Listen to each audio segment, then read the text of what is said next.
Baik, Assalamualaikum warahmatullahi wabarakatuh. Saya di sini akan membahas mengenai sistem pemerintahan negara. Sistem pemerintahan. Sistem pemerintahan adalah suatu alat yang digunakan pemerintah untuk menjalankan pemerintahannya yang disesuaikan dengan kondisi dari suatu negara tersebut. Kemudian sistem ini dijalankan untuk dapat agar pemerintah mampu menghandle segala aspek pemerintahannya.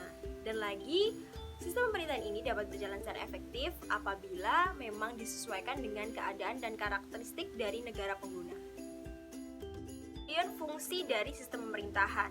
Sistem pemerintahan digunakan dengan upaya untuk menjaga kestabilan di berbagai bidang yang dibawahi oleh suatu negara. Salah satunya di bidang politik. Misalnya, ketika pemilihan kepala pimpinan negara, di mana ketika tidak adanya sistem pemerintahan ini, pemerintahan negara terlihat seenaknya. Misalnya saja nih, ketika pemilihan kepala negara ditetapkan seumur hidup, maka sistem pemerintahan ini kemudian membantu untuk menyelesaikan masalah tersebut. Selanjutnya di bidang ekonomi. Di bidang ekonomi, sistem pemerintahan berperan dalam mungkin perkembangan ekonomi atau peningkatan kesejahteraan dari rakyat.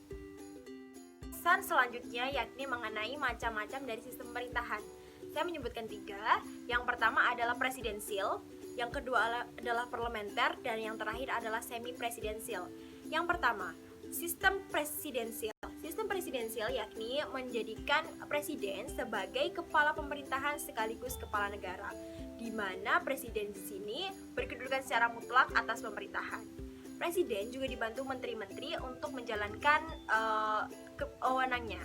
Presiden di sini memiliki hak prerogatif untuk mengatur atau mengangkat menterinya untuk menduduki departemen atau non-departemen. Presiden berkedudukan sebagai eksekutif, di mana dia tidak bertanggung jawab atas legislatif. Kemudian presiden juga di sini dipilih secara langsung oleh rakyat melalui sistem demokrasi berbentuk pemilu.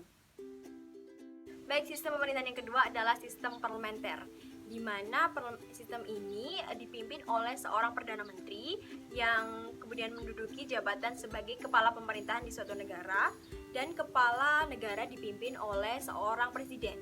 Presiden di sini berkedudukan sebagai simbolik saja atas sebuah negara. Kemudian presiden ini atau hak eksekutifnya ditentukan oleh legislatif, sedangkan raja ini diseleksi berdasarkan undang-undang. Kemudian parlemen ini memiliki hak prerogatif untuk mengangkat menteri-menteri menduduki atau memimpin departemen atau non-departemen.